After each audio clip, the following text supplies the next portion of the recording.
So in the introduction and basics of Tableau, we'll start first with what is the need of visualization. Then we'll go through what is Tableau and the responsibilities of a Tableau developer and so on. So first, let's see why do we need data visualization. So as of now, around the world, every second, millions of data are created. Means whenever you write a post on Facebook, whenever you comment on someone's pic on Instagram, whenever you like someone's comment on LinkedIn, or no matter which social networking site you are using, whether you are surfing, commenting, expressing your gratitude to someone's post or liking or disliking those posts, every second we are creating millions of amounts of data, and they can be from structured or unstructured format. So if the data is belonging to an organization, like if the data is in the form of an Excel sheet or in the form of a database or in any other form which is quite managed by the organizations, that can be termed as structured data. Now if the data is coming from unstructured sources like social networking sites like Facebook, LinkedIn, Twitter, that data is considered unstructured data. Then if you have data of the machines communicating to each other, means sometimes when you are performing online transactions, then basically your systems machine and the server at the bank's location, they are interacting with each other, and they are interacting in the form of some encrypted language that is known as machine to machine encryption language. So that is also a huge amount of data which is generated. Then you have got logs.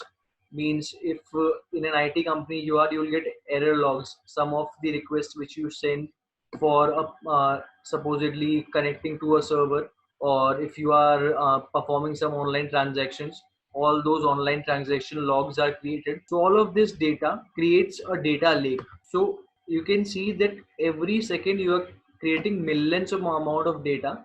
So every second around the globe, trillions of amount of data is created, and we need something to make sense out of this data, because we have got this such a huge amount of data which has got everything from an individual's behavior to their opinion. Means whenever you comment about some product online, or whenever you are arguing with someone on a platform, we basically can evaluate your behavior, your likes and dislikes based on the comments you give to someone's post, based on the pictures you like, based on the products you surf online.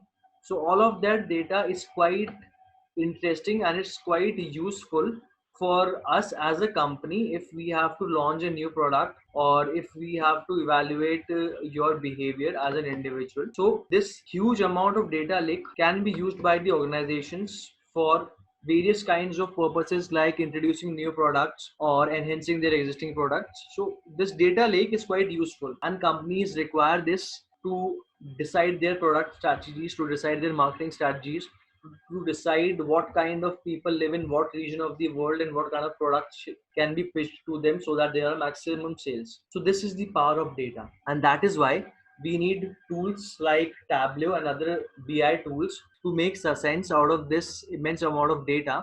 And you understand one thing, when you see large amount of data, whenever data is shown to you in the form of table, it is not appealing, but if it is shown to you in the form of graphs, it is very appealing to you. So that's why we use visualization tools like Tableau and others. So just to give you an overview, around the world, around 2.5 quintillion bytes of data is produced every day, as we discussed. And then with so much of data, it is becoming increasingly difficult for us to manage it.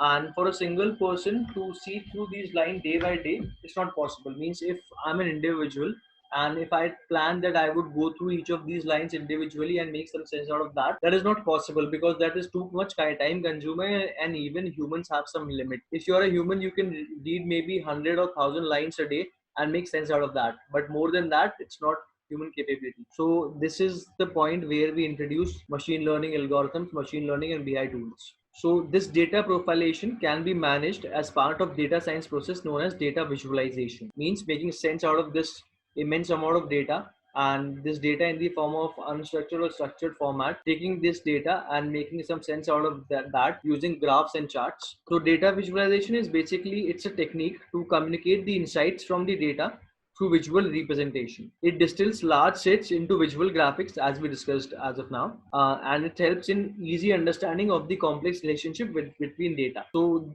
this is why for such huge amount of data lake, to make sense out of such huge amount of data, we use our data visualization tools like Tableau. So if I talk about the process, after the data is collected from all these sources like various social and professional networking sites like Facebook, LinkedIn, Twitter, or maybe from structured data like office databases and data logs from transactional data and machine to machine data of the machines interacting with each other. All this data is collected first and then it is processed, means you try to find out some pattern in this data and you find to build up a model which help you forecast or predict the values for future. So you process that data and you create a model out of that.